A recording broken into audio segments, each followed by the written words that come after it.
नमस्कार, आप देख रहे हैं 9 भारत समाचार। राजस्थान प्रदेश कांग्रेस कमेटी के अध्यक्ष गोविंद सिंह डोटासरा ने एक बार फिर भजन लाल सरकार व भाजपा पर निशाना साधा। उन्होंने कहा कि प्रदेश सरकार हर मोर्चे पर विफल साबित हो रही है। इस सरकार ने कांग्रेस की पूर्ववर्ती सरकार की योजनाओं को कमजोर कर दिया। वे आज जोधपुर प्रवास पर पत्रकारों से बातचीत कर रहे थे। डोटासरा ने कहा कि प्रदेश में सरकार जैसी चीज ही नहीं है। इस सरकार ने कांग्रेस की योजनाओं को कमजोर करने के साथ चिकित्सा व शिक्षा की योजनाओं को भी कमजोर कर दिया। उन्होंने कहा कि 800 कामों की समीक्षा शुरू की, उसका क्या हुआ पता नहीं। में बिल्कुल स्पष्ट है, पहले 3 साल था, फिर 5 साल है और अभी पार्टी ने तय कर दिया कि कोई भी पदाधिकारी सेम पोस्ट पे एक टर्म से अलावा दूसरे टर्म पे नहीं रह सकता।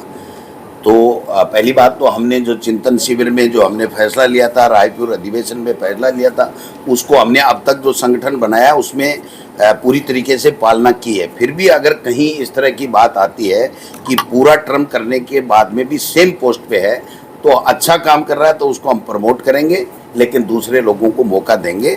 ये चाहे मंडल की बात हो, चाहे ब्लॉक की बात हो, चाहे जिले की बात हो, चाहे वो प्रदेश की बात हो, सब जगह एक ही नियम है।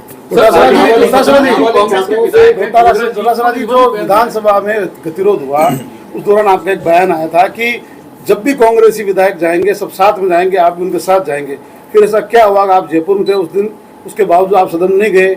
क्या प्रतिपक्ष नेता और आपके बीच में कुछ सही नहीं है? नहीं, ऐसा कुछ भी नहीं है मेरे भाई।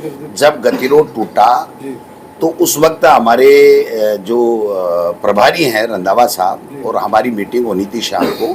हमारे प्रोटोकॉल में है कि उनको लेकर के हम जाएंगे, तो उनको लेकर के मीटिंग स्थल में गए और फिर जूली साहब और हम सब जो फैसला हुआ वो जूली साहब ने हम सबको साध करके सबसे बात करके हमारी सहमति से जूली साहब ने फैसला लिया और नेता प्रतिपक्ष ने जो फैसला लिया वो हर कांग्रेस के एमएलए कार्यकर्ता और नेता का सबका फैसला है, उनका कोई व्यक्तिगत फैसला नहीं है। सर, सदन में अभी हाल ही में जो गोगरा जी ने जो विवादित बयान दिया आपके कांग्रेस के विधायक, उसके ऊपर सर क्या गलत है। हमने उसी टाइम कह दिया कि ये बात गलत है कि सदन में कोई भी, चाहे वो सत्ता पक्ष हो चाहे वो विपक्ष हो, कोई भी अमर्यादित संसदीय कोई शब्दों का इस्तेमाल नहीं करे।